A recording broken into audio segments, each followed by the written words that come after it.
Welcome to Digital Live Enabling Education Online, delivered by Pearson. While schools and colleges are closed, Pearson have been supporting teachers and tutors in making this change to everyday teaching online and help them find their new normal. Across the day, we've been joined by educators and industry experts who've been demonstrating their experience and offering support that will help educators from both schools and colleges get the best out of their learners. Before I introduce our next session, some housekeeping points. All participants have the opportunity to send in questions via the chat box. There will be an opportunity to answer some of these during the session. If we're not able to discuss or respond to all, we will follow up after the event.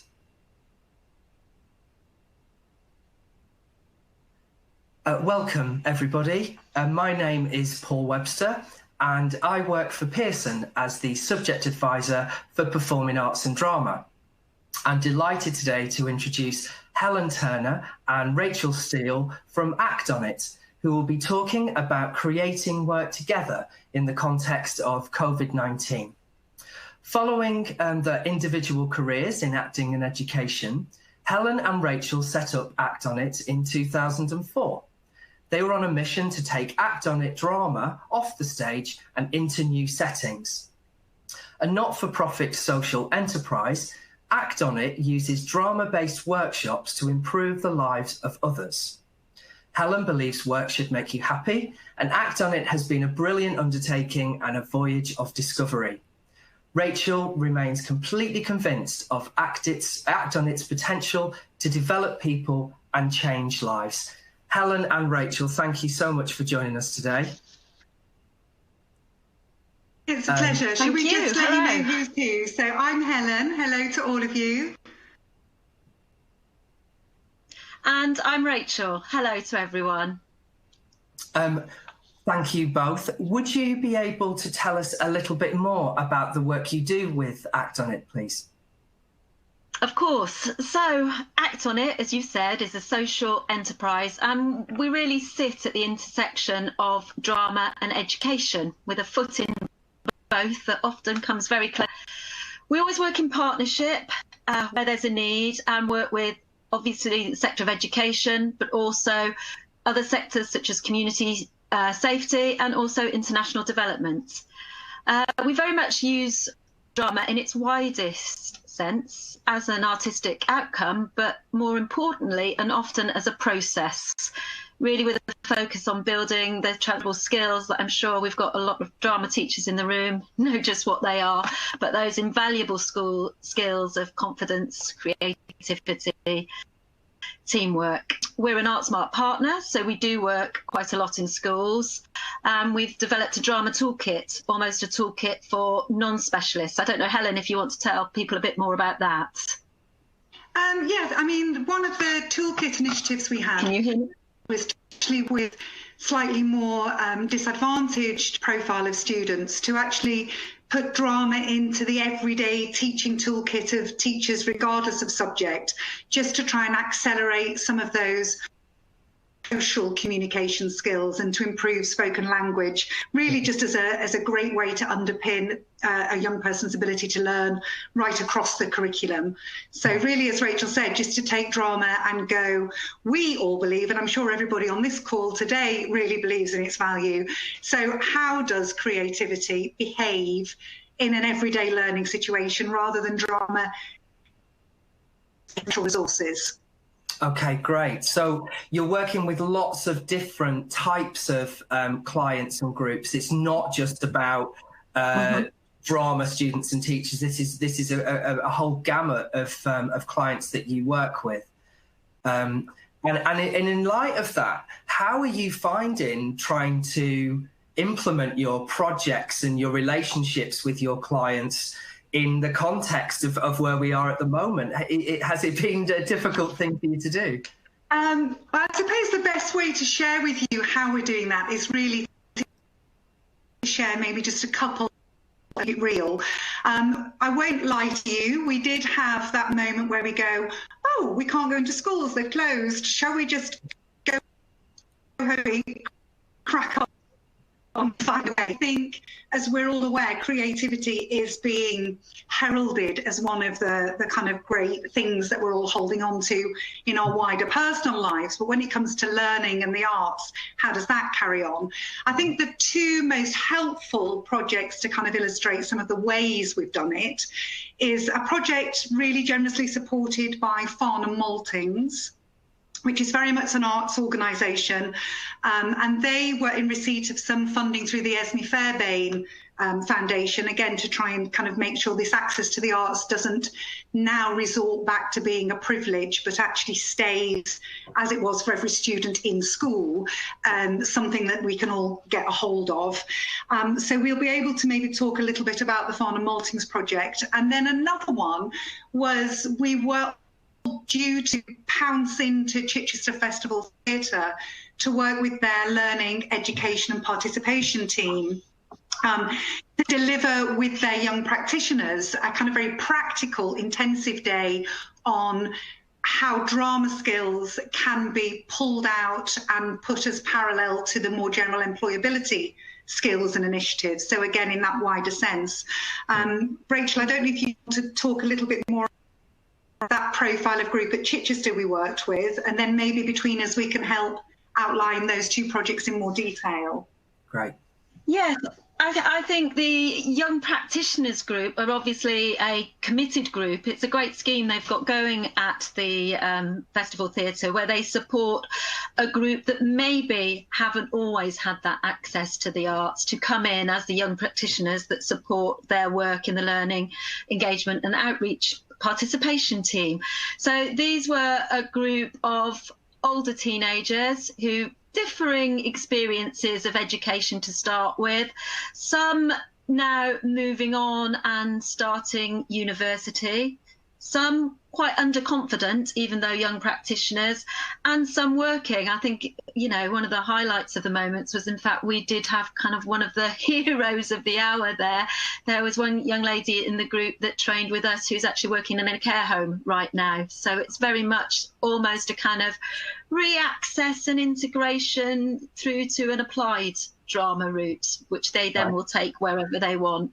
But what they'd identified at the beginning to Chichester was really just how, even though they're young practitioners, they still could feel very underconfident when it came to an interview situation. And almost our job, or our purpose came to be able to make them be able to make those links between what they do in the drama room with what they do and how they can impress and work well in the workplace. But we can talk a bit more about that later on, I'm sure. Yeah. And I suppose the value of using them as a way to illustrate and to try and answer your question, Paul, is, before I wander too far from it, is that we obviously then had to respond by not going into the theatre, because it happened just after theatres and schools were closing. So we just put our heads together with the team at Chichester and said, well, let's try and have a go at delivering that kind of very practical drama-based activity remotely. So I think when we talk a bit later on in the conversation about the specific, the Farnum project and the Chichester Festival Theatre project, two examples where we had to actually completely throw out everything we knew, all our go-to positions. And I don't know how flattering people's webcams are, but, you know, it's on the clock, Rachel and I. And so to have our go-to skills kind of taken from us did mean we'd kind of had to, I suppose, practice what we preach and go, if you're good at drama, you can think creatively. So I think in a way we kind of had to go back to the floor and come up with some of the things we tell other people to do. Yeah, fantastic. Yeah. So it's kind of, I suppose it's opened up new things for you both in terms of effective ways of communicating and being able to share ideas. And I mean, what's the response been from the people that you've been working with, from the young people? How have they taken to this? It's really been brilliant. Sorry, Rachel, you go ahead if you like. No, I'd just say they've been absolutely brilliant. They've almost got more creativity than we've got, and in a way turning it over to them has really helped. I don't know, is it helpful to go through the sort of process and talk through what we did with Farnum Maltings? Oh, that would be fantastic. Yeah, yeah. Yes, please. Yeah, so Farnum Maltings and the funding they gave us for coming up, we had to come up with, or we decided we'd come up with some monologues that just told the stories, or young people's stories, of life in the lockdown. But rather than all doom and gloom, very much the brief or the commission was the lighter side, so that we tried to inject some humour and just some social interaction, and we could find a way to work with this group in this virtual world to come up with 5 monologues. This was a harder group to engage. This is part of quite a lot of work we've done has been with the pupil referral unit. So delivering alternative provision or drama-based provision for them. So this was not a core group, not necessarily people we knew before, but trying to engage some of their learners who obviously are so close to becoming disengaged again, you know, such a problem I'm sure everybody's got at the moment of kind of, you're just trying to hold on to those people that you've maybe grabbed and not lose that impetus. It was very much, this project was thought something that could go out to some of those learners to just keep them going, keep them afloat, keep them with, you know, one foot in education and learning till we come back from this. So a 4-stage process we used. We used engagement, exploration, development, and then we realised the realisation of those monologues. So engagement, we had to think how to do that virtually.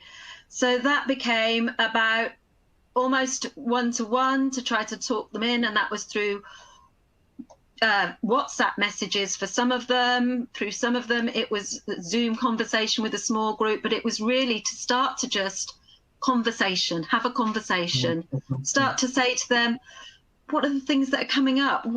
What are those key things about lockdown? What do you want to talk about? So we started to almost get the dialogue and the good old giving them the ownership from the beginning. They were starting to say, this is what we're seeing. And the one thing, well, a couple of things that kept coming up were food for a start. We're all thinking about what we eat, how we eat, things we couldn't get at the supermarket to eat. So that was one theme we thought. And then I think this was early on, almost those briefings. What people were doing is maybe, you know, places where we'd perhaps gone more to watching Netflix and online and everything. People were going back to the news. They were watching kind of the briefings. And that was quite a change for that generation. That was almost our first kind of engage them, hook them in, start to think about it. So then we moved on, and the exploration, we thought stimulus, let's find some stimulus linked to their themes, good old drama process. So we had some pictures of some food, we had some lemons, and we had some chips came up. People were missing the chip shop at that point in time. So we started to sort of play around with ideas around food, and for the briefings, just almost watching clips of the professors. I think it was those medical experts, which had become quite fascinating for them. So we very much thought, you know, we've got those stimulus, we've got pictures, we've got recordings, stuff that we can share quite easily, or links we can give to go and look at.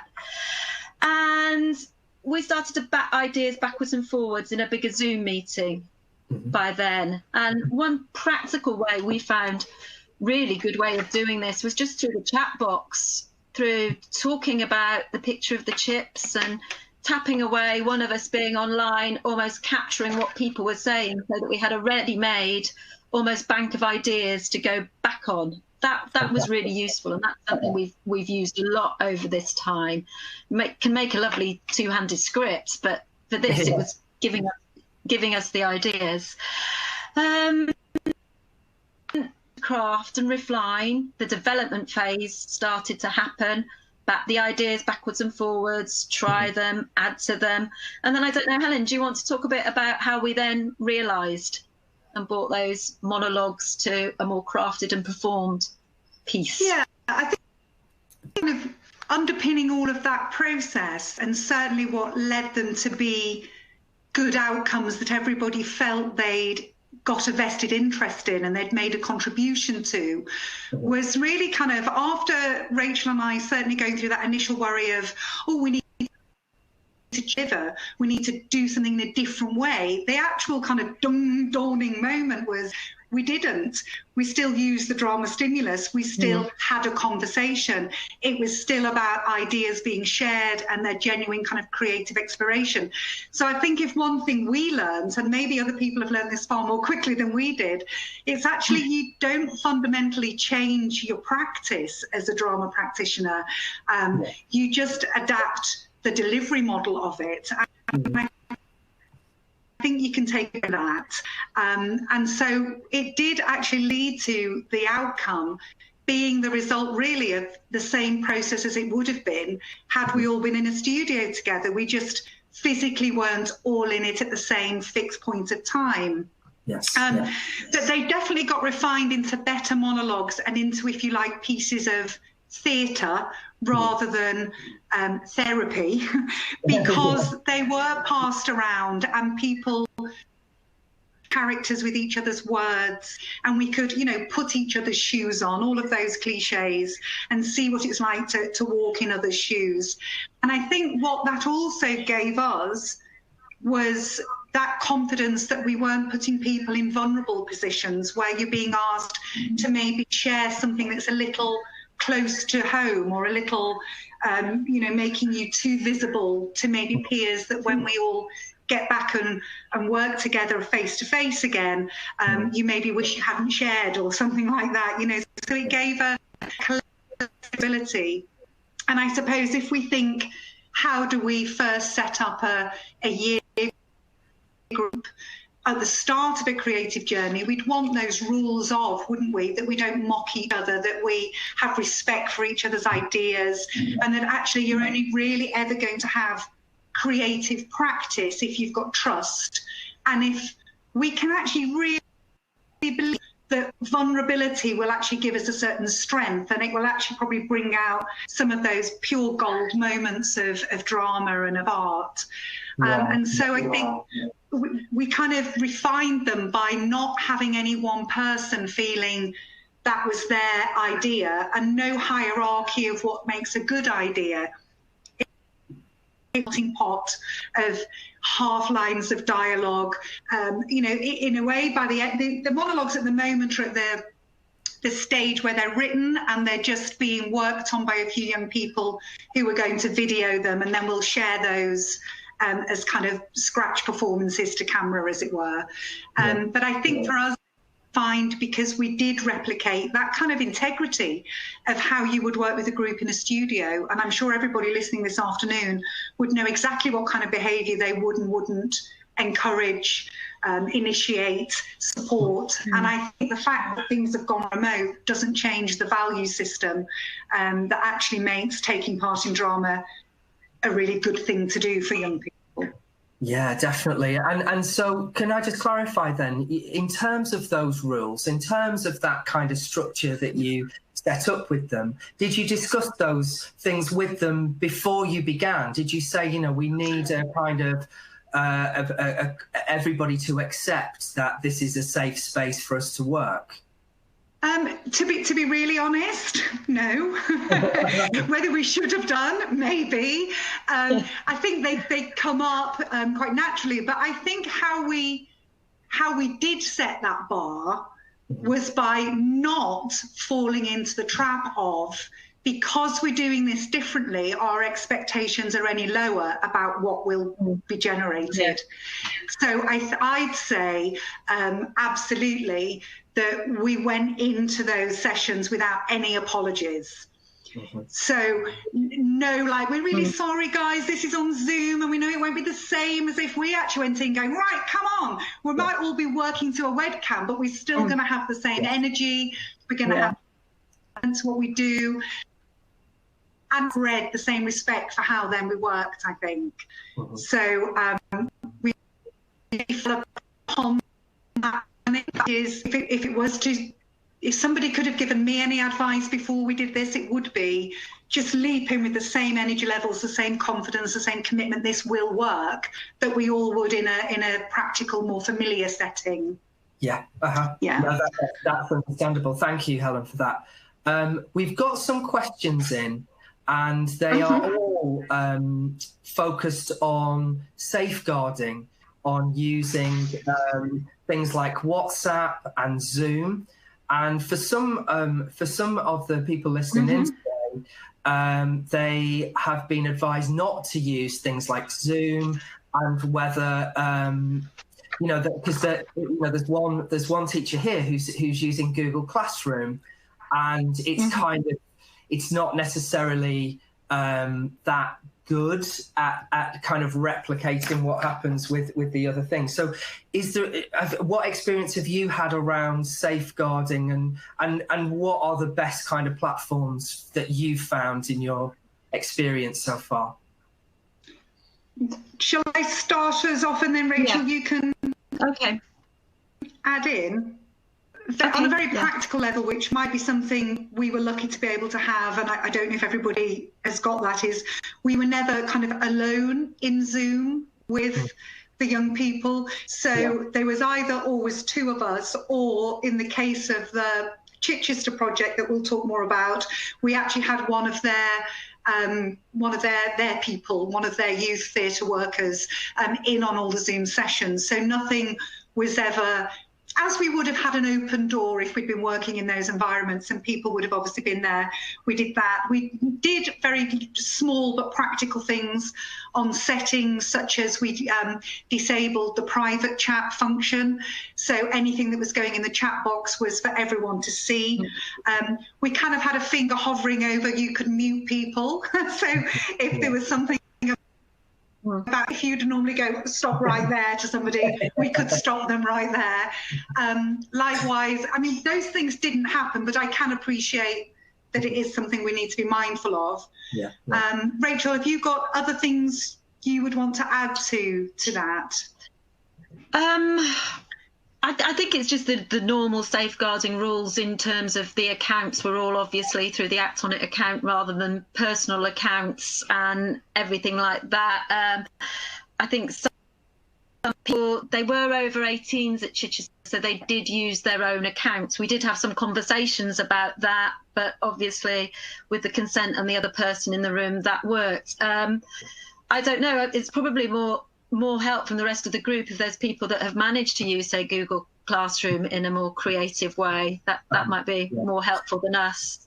Yeah, no, that's a good suggestion. And if there is anybody who is with us today, if there are any teachers and have experience of using any of the online platforms, then please feel free to share that with in the Q&A section. So because it would be great to get other people's ideas. I mean, there is concern around using things like Zoom because there have been some infiltrations, but I think they've upped their security now. And the thing about WhatsApp is that it's encrypted as well. So I think this is down to kind of how it's managed within the centre and the permissions of the parents, etc.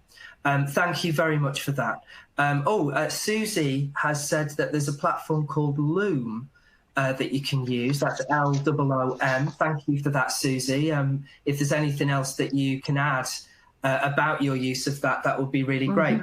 Thanks for sharing that. So with these two groups that you've been working with, has working in this way been of any benefit to them? Do you think that it's brought out particular qualities in them that like for instance the how familiar they are with using technology and being able to communicate? What have you found about this, about yourselves and about your clients as well? One of the things, as you touched on there, was familiarity with technology. I think even if some of the young people, certainly that we work with, maybe aren't kind of great technical gurus or wizards, they do have a default where they will try things quite intuitively. So they're not afraid of kind of clicking and trying. It doesn't have to be, I can't start to try and use it unless I know exactly how it's going to go. So I think that that confidence of it will work, it has to work, it's just a problem. And as we know today, I didn't get into this meeting in the most straightforward way. So I think, again, it's about being willing to kind of not panic about that, but just kind of was delayed or something else. It doesn't mean you give up. It doesn't mean you go, well, I won't go then because nothing's gone to plan from the outset. So I think, again, trying to foster that supportive environments as well of, well, try this, if that doesn't work for you, we can do it this way, so on and so forth. And I think people have almost gained a certain confidence that they have been able to manage things independently like that. So I'd say one of the things which we often talk about wanting to have an impact on is building that scale of independence. The fact that people are in a way taking almost a slightly more independent approach to their own learning or their own experience with the arts and making those choices, and almost by buying into something, they're feeling a bit better about themselves. I think that's happened. And I think linked to that, as maybe is familiar, people who are used to social interaction being part of their working day, is it's actually had a real benefit to people's mood. The fact that they've not seen the activity where it's been a genuine collaboration as being quite so, and this is your task, go away and do it. And that kind of feeling of inwards looking to complete those kind of closed tasks. Replicated if you were a studio and ask an open question. The fact that you don't have to control where the thinking goes because there isn't a right and wrong answer. So I think that experience, which has maybe the norm in this way of teaching and learning, has actually been moments of kind of, great happiness or pocket on a scale. But, it's given people an enjoyable side of the day rather than, well, I've done my work, I've done my tasks, but I've sat and looked inward to do them. So it's felt a little bit more like a social interaction as well as a creative collaboration, which I think has been kind of a byproduct of working like this at a time when so many people are spending so much time working alone. Absolutely, yeah, and I think we all feel that. I mean, I know I do. Just being part of this, it's just being able to speak to people that I know and just feel some sense of almost normalness has returned. So no, I think it's wonderful for everybody to have this experience. And a question is coming. Sorry, go on. No, I was just going to chip in on something of that, return to normalcy.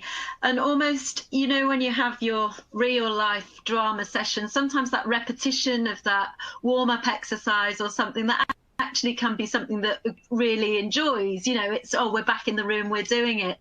And one thing that really struck me was almost finding that pattern of working in the virtual world like that in terms of the drama games that we did at the beginning of our sessions. And actually, as we worked more with the group, they started to be able, they were so creative in comparison to us. They could start to lead the session and they could remember the games we played in a real world and go, okay, how about we do this online like that? And that, I think, again, was that, and this is starting to feel like normal. We're playing those good old drama games, we may not be passing an object around the room, the real objects, and kind of describing it, but we may be passing something to the camera and describing it and passing it on to the next person.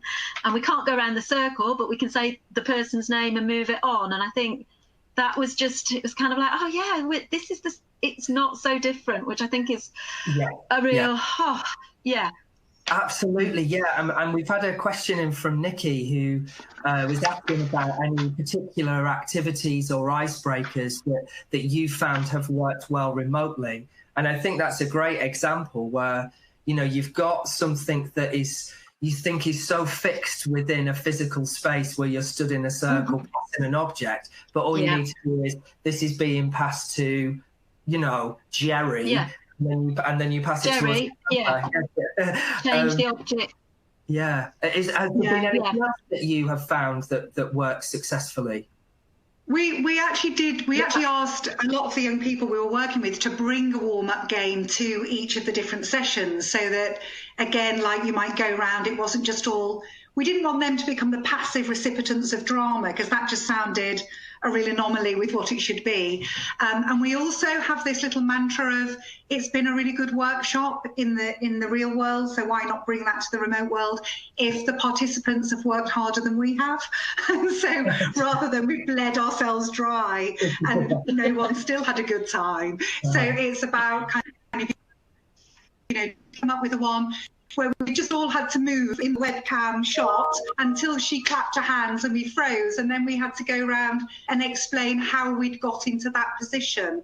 So what you were doing. So in the more imaginative kind of, ridiculous world of why might you look like this, what's just happened, rather than I'm playing a foolish game on Zoom or on an online portal. But so and then it just generates a little bit of laughter, and it just generates a little bit more of that starter to actually be creative and to have those conversations. And I think the other very physical thing it does, like if you were training people in a call center, you'd say sit up and smile because it does something to your voice.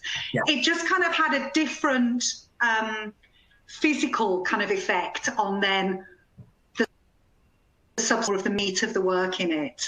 Yeah. So, No, absolutely. And I think, we know what warm-up exercises are for. They are to get rid of any tension that you've got, to get rid of any kind of potential barriers or blocks that you're putting up in, guarding yourself. So no, they sound like great ideas. There's a quick hello from some of your students, Helen. It's Andrea, Juliet, and Julian and Helen. We're in the second year during Lewis, and they did Clockwork Orange with you, and it's something it's lovely to see your face. Oh my God! So, and I was hello, wonderful people. I can picture you all absolutely now. How great! Fantastic. So we've had a question from Lucy, and she says, how will the Scratch performances be used? Will they be uploaded somewhere? And do both of you think, I think the audience of pieces such as this should be, like, who will be able to view it? We're going to share the Farnum Maltings on YouTube. But we're not going to use everybody who's been involved as a reader to camera, just because of some safeguarding issues for those particular young people. Yeah. And the monologues are actually going to be read by a youth theatre as a project. Right, so in a way, that's another kind of nice byproduct of the work, in that our more marginalised young people, who are the contributors and the writers, if you like, the creators of the work, aren't necessarily the confident performers. But what we have found, when you think you're asking the world for yourself, but what we have found is actually some of the confident performers who are members of quite, well-known youth theatres need real projects at this time. So to actually be given their own challenge of, here's some words, this was the thinking behind it, can now you add some more value to it by realising this as a piece of theatre, as a performance. So that's the kind of next phase of this journey. So we're hoping they'll be up there early to mid-June. They're just at that phase now. Fantastic. And that will be open to everybody, will it? Or will it will. It will Tonic channel, simply because we have got people who have gone, that's fine, I'll give my permission to that. But not everybody that's been part of the creation will be part of that.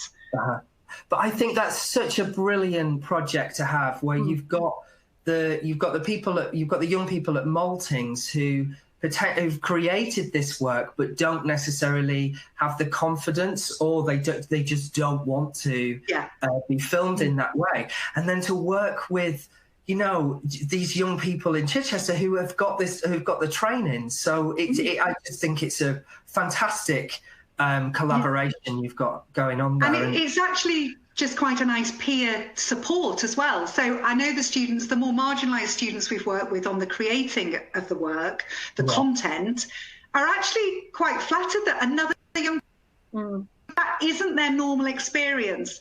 And what is actually genuinely additional benefit is they're not two peer groups that would have ever had the time of day for each other inside school. Yes, exactly. And it's actually been a little bit like that creative conversation has had a much wider conversation about the different experiences different people are having at the moment, and probably created that brilliant empathy that drama, you know, really does give to people in a way that maybe we hadn't pre-planned. So that's quite nice. Yeah, absolutely. I mean, it must be really exciting for the students at Maltings to see where their work is then, where it's going to go, and you know, how it's going to be interpreted. It's a great project. There's somebody called Joel has said, I consider myself a student of ACT on it, just sending absolute love for Helen and Rachel and the work they do. That's a nice comment. That's lovely. Cash is also welcome. Your PayPal account details will be shared at the end. Bank of Nigeria, where's my details? So, you know, look, I mean, we've been talking about how it would work within a drama context, but I just wanted to know if you have, you know, experiences and work you've done it in other contexts. You know, I mean, you were talking before about the interviews and about how that can, you know, is a really good kind of like avenue off in terms of relying on your drama training, but focusing on how you present yourself, etc. So have you got any examples of that type of work you've been doing?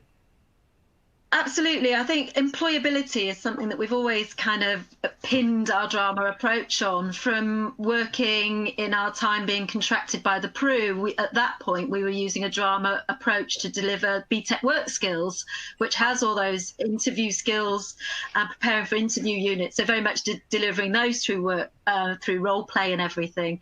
But in terms of, it was employability, even though Chichester, yes, is a theatre, but we were trying to really look at employability per se. What we found really helped us kind of get a good employability session together with a bit of weight was we actually took the Future Skills for Employability framework that I think is up on the Pearson website now, which, without being too like Pearson through and through and a bit nauseating, it was really useful, because that just absolutely put in current language what are the skills that are employers looking for, and then we could say to the group very creatively, with your creative brains, think what drama exercises, processes do we know that we could put in a workshop to teach those skills. So almost, again, I think it's very much that you're probably getting the Act on It theme over to you. What ideas have you got?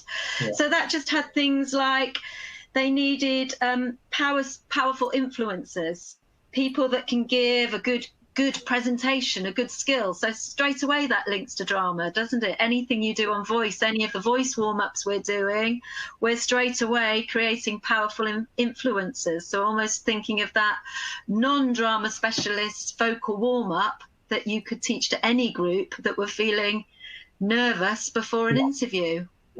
We all know that works, don't we? We can all start to picture what that could look like. And I think it's quite helpful for drama specialists to think how we can apply our drama skills in the same way as it's non-drama specialists to be given a little bit of drama to upskill them.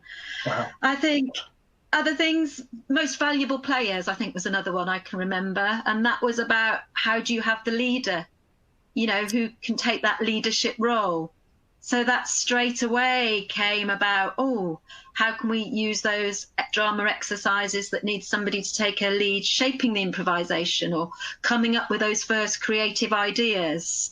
So it really started to become that conversation about, what exercise could we do for this, and then trying it out. And then I think on a personal level, one of the most fun bits of the workshop was the dressing up. Always good in lockdown, isn't it? A bit of dressing up. So we very much went, as Helen I think alluded to earlier on, with that short takeaway activity. So here's your starter, off you go, very time limited, short amount of time, see you back, much the same as you would send people into a group into a corner, wouldn't you? Work on something, come back. So this was, okay, let's do a right way to do it, a wrong way to do it, off you go, 10 minutes, give us the right way to look at your interview and the wrong way to look at your interview. Which, to be fair, was absolutely brilliant. It came back in the form of 2 quick photos on a camera frame. Hadn't quite realised how much people would embrace the dressing up, but immense amount of fun, laughter, kept it appropriate and everything. But it did prompt a very serious discussion around appearance and preparation. It was just a lovely starter and a way in to almost start to say those things without any judgment, because we've all had a bit of a laugh, being everybody's worst nightmare. Definitely. And it sounds like you do create a really kind of safe and welcoming environment for these examinations to take place. But I mean, what kind of feedback have you had from the clients that you've been working with?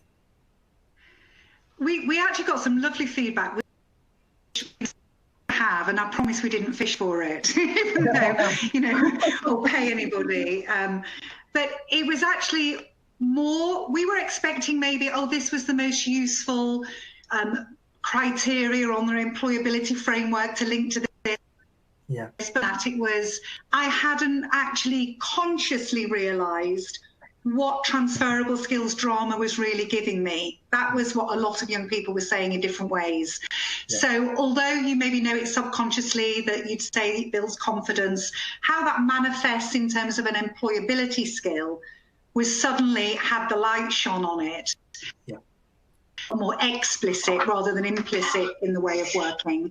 And I think just the wider social interaction of the sessions was something that people were finding as being quite unusual at the moment, because so many young people have lost so much of the social side of their day.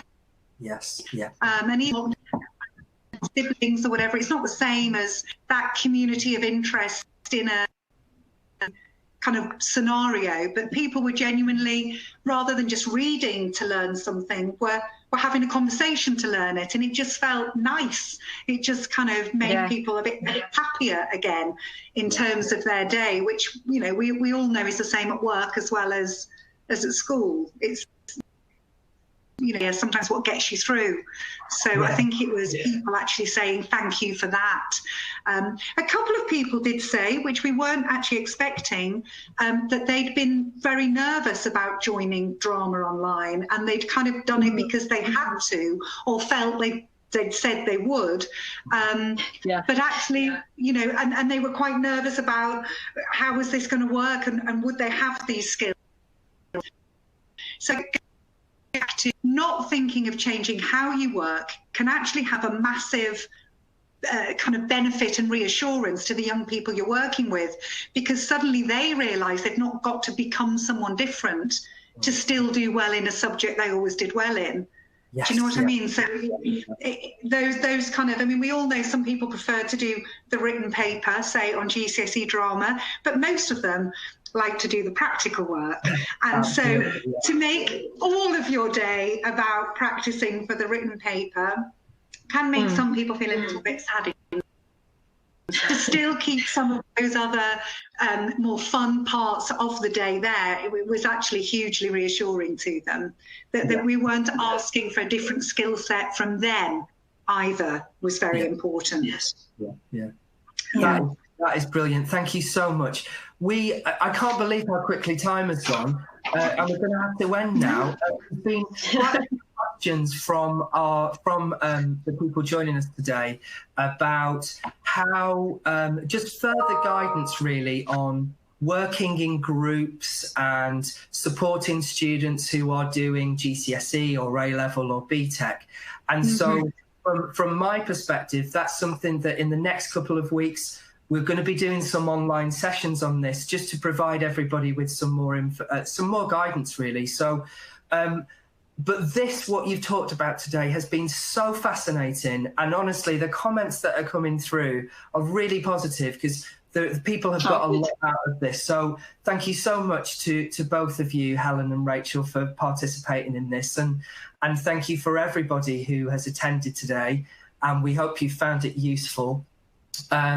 Once the session has ended, please feel free to complete the feedback survey that will pop up. And if you want to share your thoughts and engage with us on social media, please use the Pearson Digital Live hashtag. Act On It have a website, by the way, and it's easy to find if you go onto a search engine and look for them, and you'll be able to find more information about Act On It. But thank you to everybody for joining us today, and enjoy the rest of your day. Take care. Goodbye. Goodbye. Thank you. Bye-bye. Bye, everyone. Bye.